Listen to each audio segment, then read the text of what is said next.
The San Francisco 49ers are coming off their worst season since 2010, which makes 2 6-win seasons following a Super Bowl loss in the last 5 years. Following that 6-win season in 2020, the 49ers drafted Chase Young, second overall, and went on to win double-digit games in 2021. I could see a similar outcome in 2025 as they return several players who missed parts last season with injuries, including wide receivers Ricky Pearsall and Brandon Ayuk, and then interior offensive linemen Ben Barch and safety Malik Mustafa. There's several variables that could determine the outcome of the 49ers season. The offensive line should continue to be excellent, led by 15-year veteran Trent Williams, but big questions loom in the backfield and wide receiver core. After playing a complete season in 2023 for the first time since 2019, Christian McCaffrey proceeded to miss all but 4 games last season. In his stead, fantasy football fans quickly fell in love with Jordan Mason, who trailed off after the first couple weeks. And then if McCaffrey were to go down this year, the duties would fall to second-year running back Isaac Guerendo. Mm-hmm.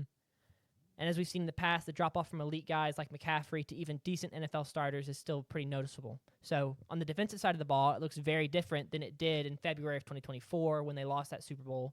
They've lost Eric Armstead. Thank you. I'm missing a letter in his name. So Eric Armstead, Javon Hargrave, Cleveland Farrell, Dre Greenlaw, and Charvarius Ward. Those guys are all gone, and they were starters on that team that went to the Super Bowl. To try and make up for the losses, the 49ers spent their first 5 picks in this last draft on defensive guys, bringing in Mikael Williams and Alfred Collins to start, and then depth pieces C.J. West, Nick Martin, and Upton Stout. The last and potentially most important piece is what it will look like in Brock Purdy's third full season as the starter. In year 1, he put up elite numbers with talent around him in Deebo Samuel, Brandon Ayuk, and George Kittle, who all had over 1,000 yards receiving, and 2 of them had 8 touchdowns or more. Purdy took advantage of this to finish third in the NFL in yards and touchdowns, but in year 2, Kittle was the only one to clear that milestone, while the other 3 all missed time, or the other 2. The fact remains that the 49ers are paying Purdy top 10 money, which leads to my first question. Do y'all think Purdy is a top 10 quarterback? Or if he's not, could we at least see him put up top 10 numbers to help this 49er team get back to the playoff? Yeah, I don't think he's a top 10 quarterback. As much as I guess I don't really want to say I'm a big Purdy guy. I was a huge Brock Purdy guy at Iowa State, and I'm happy to be right in that regard. But I don't think he's a top 10 quarterback. Guess there's a world where he could put up top 10 numbers, but as you kind of talked about with the receiving core and such, I'm not sure I expect this offense to be one that's just kind of explosive and puts up big yards week in and week out. So Brock Purdy is not top 10. In fact, he is. I have him 8th in the NFC, so given the talent in the AFC, that's barely inside the top 15, I believe, for me. He was just, from a numbers perspective, if you threw that graphic in there, he was actually pretty good last year, right on course with the guys we've already talked about in Kyler Murray and Matthew Stafford. 3,800 yards, 96 passer rating. He was a pretty good quarterback in fantasy. I believe he was top 10 from a fantasy points perspective. But 20 touchdowns, 12 interceptions, and in large part it was interceptions that he threw changed the course of the game and lost them the game. The 49ers were 6-11 last year, and with the talent that was on that roster, it's kind of inexcusable. Even if it was injuries aside, like, there is still so much talent on that field, and even like with the backup running backs, with Jordan Mason, with the weeks that he played before he got hurt, and then with Isaac Guerendo, like, they, given their offensive line, were still an elite ground game, and it was still not good enough, apparently, for Brock Purdy to go out there and win football games, and they lost a lot of questionable games last year.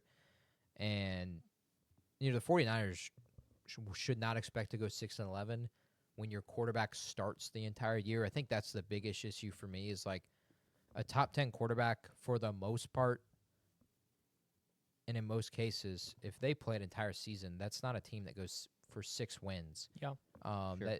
Think of Dak Prescott, like, even with all the kinds of weapons, and that's a guy that they compare Brock Purdy a ton to, and a lot of people think Brock is better than Dak. Dak, when he's played an entire season, has never had a losing record except once, when he was 8-9, and that is with all different slots of weapons, receivers, running backs, and Dak has the same offensive line help, so it's a great comparison there. But Brock was fully healthy last year, had no issues after a Super Bowl season where they have the lead in overtime and couldn't get it done. But he was 6-11. I think that's the biggest thing for me is I like to think of like wins matter a ton because that's the difference in that's what the game that's what we play the game for is to win or to lose. And that's why like Matthew Stafford is viewed so highly is because he does go out there and win the big games. And without the roster that he has, like while they were only 10-7 last year, like Matthew Stafford is still viewed very high. And he didn't have great numbers last year, as we showed earlier. He's still viewed as one of the best quarterbacks in the NFC. So I think Brock, for me, is definitely not top 10. I have him at 8 in the NFC, which would put him probably around 15 in the NFL. I just don't think he was worth the money that they gave him. And now that's potentially going to be a problem for the 49ers going forward. Yeah, I agree. He was very much a product of offensive scheme in Kyle Shanahan. Right, Kyle? Mm-hmm. Yeah, Kyle. And then also the weapons around him in McCaffrey, Debo, Kittle, Ayuk. And so he benefited from that. And then with the loss of those guys, he kind of just wasn't able to. You were just talking about Kyler Murray not being able to like carry a team. I don't think Brock Purdy is the guy that could carry a team. And so there is some, I guess, reason in paying him that top 10 money. I mean, not necessarily top 10, but there was a reason the 49ers wanted to keep him. Because I think one of the things that they were trying to maintain was consistency in that because they knew that Brock Purdy, I mean, we just talked about the Cardinals and how they lack chemistry. They knew that Purdy had chemistry with those weapons, and so they wanted to maintain that because you can have all the weapons in the world, and if you don't have the guy who's going to be able to get them the ball, like we're seeing with Murray and Harrison Jr., it doesn't work. And so I think that there is some validity in paying him just not that much money.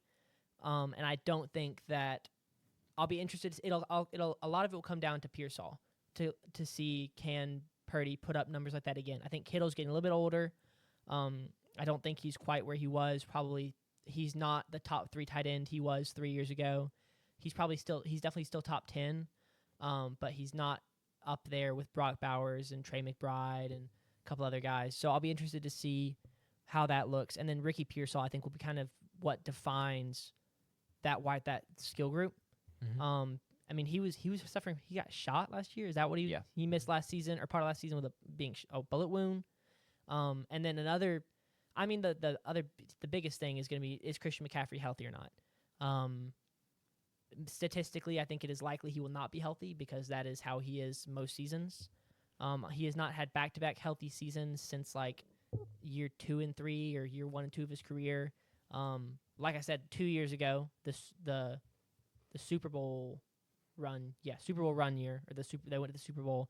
That was his first year where he played the whole season since 2019, so 4 years. Yeah. So I think that Christian McCaffrey and that wide receiver room are the offensive line is going to be great. Like they're going to be really good, and even with a backup, he's probably going to still have 1,000 yards rushing, and it's not going to be Christian McCaffrey. So that'll be kind of what I'm interested to see is McCaffrey healthy, and what does that wide receiver room look like without Deebo Samuel?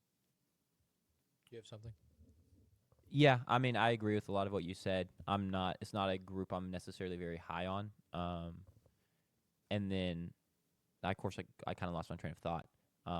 But yeah, I just feel like talking about paying Brock Purdy because he was consistent and you kind of know what you got from him, right? And like he at least got his weapons the ball, and not everyone can do that. I personally think that's a lot of scheme stuff. Yeah, there's a lot of other guys that could have done that. So I personally wouldn't have paid him. I don't fully understand that, but yeah.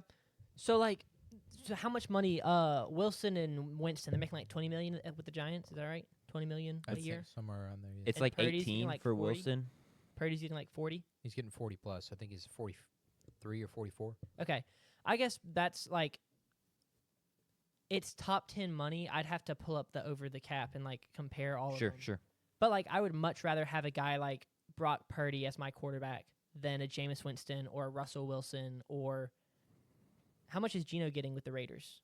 Geno is, I think, in the same group around 40 million. Yeah, so like I would argue that Geno Smith and Brock Purdy are in a similar. I know you're higher on Geno Smith, but Am I? It's just, in my opinion, it's the philosophy of like, unless you just have this home run QB, paying them that kind of money, you're just really hamstringing your flexibility when it comes to like not just winning regular season games, but like putting together a roster that's going to take you all the way. They trapped themselves is Correct. the way that this should be put. They were put in a spot where they had no choice but to pay Brock. Oh, Brock is making Because- 53. I'm very sorry. Yeah, he's making 53. so much money. That I didn't know that because- either, but that's just like Yeah. Gino is making around 40. He's making 37.5. So I was very wrong there. I don't know why I thought he was making 40. that's just so much Yeah. money for a guy that none of us view as a top Yeah, just third. for perspective, QB in I'm the going to league. list some of the guys around him. So a couple guys ahead of him, you've got Josh Allen making 55, Joe Burrow making 55, Tua 53.1.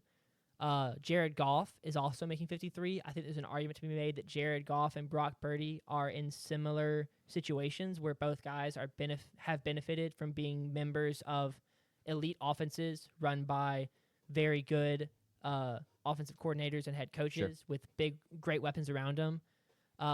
Justin Herbert's making 52.5, Lamar Jackson, Jalen Hurts, Kyler Murray at 46, and then Browns legend Deshaun Watson making $46 million a year. I was very wrong about that. You have to go down to Geno Smith making 37.5. So he's making Joe Burrow money, Tua money, Goff. Yeah. Like, I mean, I know there's some other bad contracts up there, and I get like Lamar Jackson, he's making as more than more and Lamar more people Jackson get and paid, Jalen he'll Hurts. fall down the list. But like, that's just so high for a guy that is not a game changer at the quarterback position. That's game changing money. Well, they So- had no choice, and that was Right. what I was going to say is they trapped themselves because of the success that he had and not paying him early. And this was a contract negotiation that could have been done before this prior season. And even after the terrible season that he had from a win-loss perspective, they still waited and waited and waited through the offseason and then finally paid him. And the number just continues to go up and up when you do that. Brock had tremendous leverage because, like you were saying, Sanders, like, who are you going to get instead of him? A Russell Wilson? Yeah. Is Russell Wilson better than Gardner Brock Purdy? Minshew. No. Is Gardner Minshew? No. And so, because this is a team with the players that they have, like, they need to be going and winning now. Like, this is Kyle Shanahan doesn't want to wait around and rebuild for a year. He's already been through that hell with the C.J. Beathard years and the years prior to Jimmy Garoppolo.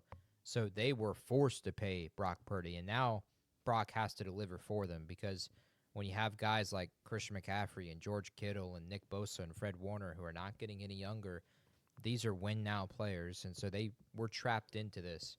And it's unfortunate, but they've also did not handle it well. And now Brock is, what is he, third highest on the list in terms of money guaranteed over the next few years. And Is that what you're asking me to look? third? He is, no, he's like 1, Eighth. 3, 4, Okay. 5, 6, 7, yeah, eighth. Regardless, he is getting paid $50+ million a year to be their quarterback, and he's going to have to carry them to wins, which he was unable to do last year. I have tons of questions about the roster, too, now. The 49ers, they only have 4 starters on defense from the 2024 Super Bowl team, and Fred Warner and Nick Bosa, and then starters that aren't big names in Lenore, a cornerback, and Jairi Brown, the safety.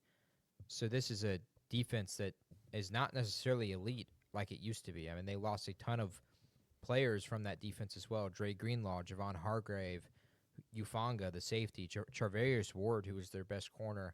And then they lost cornerback depth as well, and Isaac Yiadom and Rocky Sin. So this is a defense that's going to rely on these picks that they just had. And They I gotta would hit. expect 4 of those 5 guys are going to start games for them this season. Mykal Williams is pretty much a shoe-in to be the other pass rusher with Nick Bosa. Yeah. And then Alfred Collins is the starting defensive tackle. He's the best defensive tackle they have in-house now that they've lost guys like Javon Hargrave.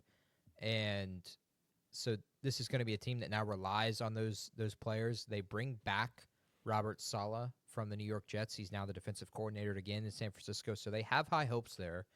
And Saleh did an excellent job with developing these kinds of players into being these names. So he was a large part in the reason of why Fred Warner really rose, and even with Nick Bosa. Yes, they're super talented, but Robert Saleh was an excellent coach and coached them up as well. I mean, you think of Ufanga and Dre Greenlaw. He makes them perennial players and household names and part of 49er defenses that were elite.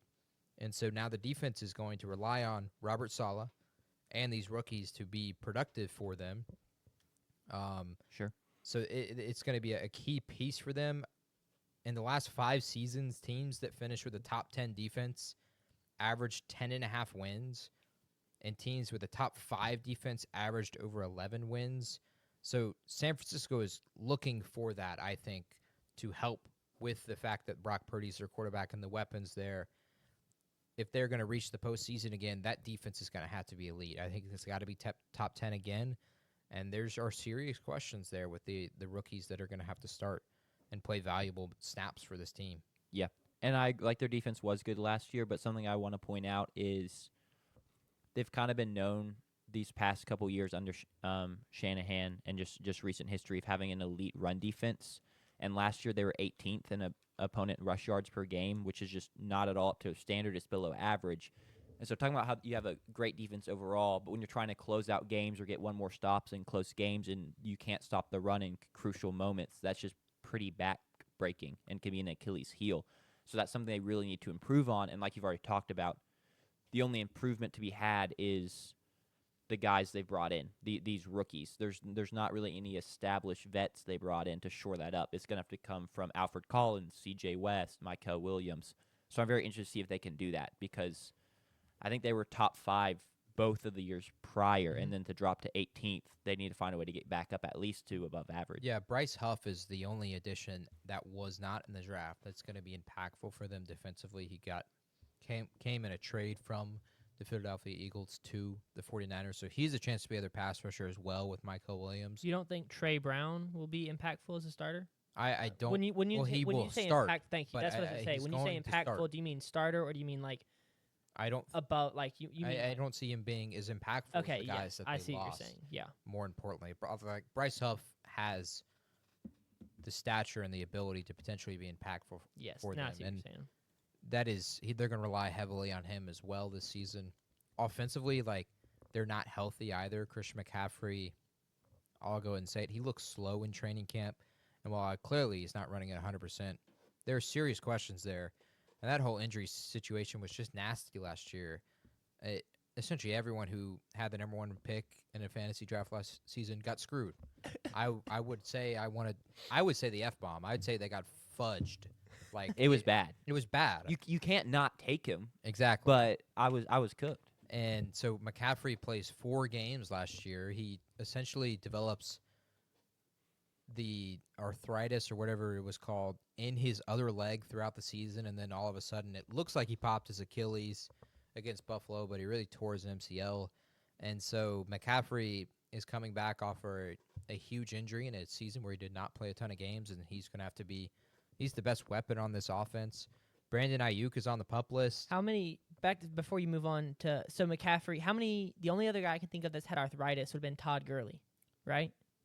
Yes. Interesting. So that's when Todd Gurley had arthritis, it was just his career trajectory and his ability just it's very completely quickly possible with dropped off. Christian, and I hope it doesn't happen because he is such a. I mean, I think back on the Super Bowl, like he was playing at an elite level, and I put serious money on him winning MVP. And if they score a touchdown in overtime on that first drive with McCaffrey, he was going to be Super Bowl MVP if they were able to stop Mahomes. Yeah. And so it is insane to see how quickly that turned around in just a year's time after coming off a year where he scores in almost literally every game. In fact, scoring in 16 straight games, he scores a touchdown. It's crazy to see the switch it has become for the San Francisco 49ers. And in the receiving room, Ayuk is on the PUP list to start the season. Week 7 is the earliest he could possibly return, and I would not expect him to be 100% until late in the season at best. He's been by far the best weapon for Brock Purdy in terms of throwing it through the air. He is elite at getting open across the middle of the field, which is the kind of ball that Brock Purdy has excelled at throughout his time in San Francisco. Ricky Pearsall cleared the PUP list earlier today. He's now practicing at camp. That was just a couple hours ago, so he's expected to be there. Juwan Jennings, they were able to work that out and get him re-signed, and so he's their second best weapon. He had some great games last season from a numbers perspective. He was almost a Super Bowl MVP as well. with his touchdowns that he had in that game. In fact, he threw for a touchdown in that game as well, so that was a large part and why he was almost the MVP. But the receiving room is lackluster at best. Like Sanders said, they're going to rely on Ricky Pearsall a ton to make a big jump in a season where he really didn't get a chance to really develop. And they lose kind of some depth there. They lost Chris Conley, who played a lot of snaps for them at wide receiver last season. So the big discussion on Brock Purdy has always been, is it the fact that he has the Avengers that's making him good? Yeah. Or is it that he's actually this good? And last season, it would say it was the Avengers. And I'm curious to see if we'll say that again after this year, because he won't have Ayuk to start the season. McCaffrey, I don't think he's 100%. Kittle is not getting any younger, and he's going to have to be, Brock is going to have to be the horse that, carries his team along the track. And they're going to have to rely on their defense as well. A top 10 defense, or they are not making the postseason this year for San Francisco. I think that's fair. As it gets into the schedule, they'll have 4 primetime games, 2 on Monday Night Football, a Thursday Night Football, and a Sunday Night Football. They open the season in Seattle, and then week 2 they'll come to the Dome, where they will, in my opinion, beat the New Orleans Saints. That was one of the games I changed, by the way. But we all have the San Francisco JP 49ers low on the Saints. Breaking news. going 11-6, and we all have them second in the division to the Los Angeles Rams. I think I have them winning the division, I thought. You have them winning division, sorry. Yes. But we all have them going 11-6. So in that case, we all see them having a productive season. What are the reasons that you think they can get over those questions that we just laid out for about 15 minutes? Weak schedule.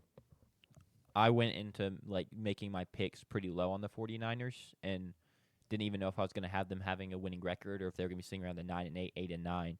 But this schedule just works out really well. I was like, well, I think that's a win. That's when, because for all the questions they do have, they still have a lot of experience and a lot of talent in kind of some key positions, or just I don't know, guys I expect to get the job done against weaker teams. And so I ended up there. They won 11 games. I don't have them tied at 11-6 with the Rams. I much prefer the Rams roster, and I think the Rams are a better team.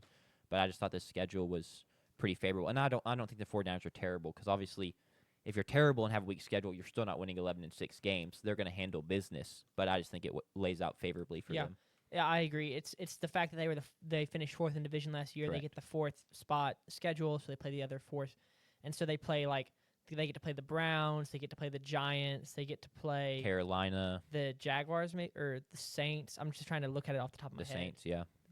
Titans. That's part of the AFC Did South. you say the Giants? Yeah, I did. Yeah. So it's just a lot of other teams that, like Jack said, the 49ers are not your typical 4th spot, 4 seed, 4 whatever. They are not your typical 4th ranked division. And also, I have a big part is O-line play. I think their O-line is going to be elite. They were top 10 last year, and I expect them to be as good or better, getting 2 guys on the interior back from injury. So I think that's just going to be a big part of it. And like I said, with McCaffrey healthy, you're talking divisional or maybe even a conference championship game, getting that far. If Ayuk comes back and can play at his peak. But without McCaffrey, you're still looking at the backup having probably 1,000 yards rushing, and then it's the offensive line is still going to be very good. I think it's going to be a really fun season for a 49er fan, because now you once again get to be the hunter. Yeah. You're not the hunted anymore. You're not the villains of the NFC. You're not Brock Purdy's got the Avengers. That's the only reason it's happening. Now it's your players get to go out there and prove these kinds of things. And I feel like in-house that's going to be really motivating as well. Fred Warner is going to be really motivated to play at an elite level, because now the 49ers are being doubted. Nick Bosa is playing another season where Donald Trump is in office. So it's a huge conspiracy theory. Nick Bosa is also elite at sacking non-white quarterbacks too. I would research that one. It's actually very intriguing. So it's sorry, funny joke aside, I do think it's also I mean, he might be racist. Let's be real. it's He- completely possible. You know might, this stuff, yeah, right? I mean, might not. It also seems a little not. It doesn't seem strong enough. He's probably racist. It's completely true. I don't know the number. I would say he's been seen in a MAGA hat. Not that that makes you a racist straight up, but Yeah. that is another contributing factor to this. And the stats show that he, for whatever reason, likes sacking black quarterbacks more than white quarterbacks. And unfortunately, that's racist by definition. So Nick Bosa is going to have another year with Donald Trump in office, his president of choice. And so we'll see if he can That is perform at confirmed. elite That is numbers as confirmed. well. He said he voted for him. That is neither racist nor And he had a that is MAGA just- hat on. that is just a So that's statement. confirmed. He confirmed that he voted for Trump. Cool. But I meant that in saying that, like, I think it's going to be a fun season for 49ers fans. Now we're not the villains of the league, Yeah. Sure. and we're the underdogs, and I think that can be very motivating and help them prove some things. Vegas has their win total at 10.5. I feel like with all these teams and their win total, I did not bet on any of these four while I was in Tennessee, because it's like with all four of these teams, it's like they could win more games and they could lose more games. So and the number could be anything. Like this number could be 9.5 or even 8.5. It would be like they could lose less than 8 games. They did it Yeah. last year without the weapons and with Brock Purdy under the helm. So it's a go either way division, and I think it'll play out that way. Although we have kind of the same conclusions, but Arizona has a chance in this division. San Francisco could easily just return to the form that they are. I think Sanders makes a good point, and I think it's the point of the 49ers is the offensive line is still going to be really good, and because of that, they're going to be able to run the ball effectively, whether it's McCaffrey or Garendo, and so I think that's just going to carry that team. That kind of puts their floor higher than other teams in this division. And then we'll see with Bob Sala on the defense if they're able to produce a top 10 defense and climb the ranks in the NFC. As a group, we have them finishing 12-5, which is good enough to be the 6th seed in the NFC, finishing Shout out to with him. the same record as the Los Angeles Rams at 12-5, but losing the tiebreaker and finishing as the 6th seed.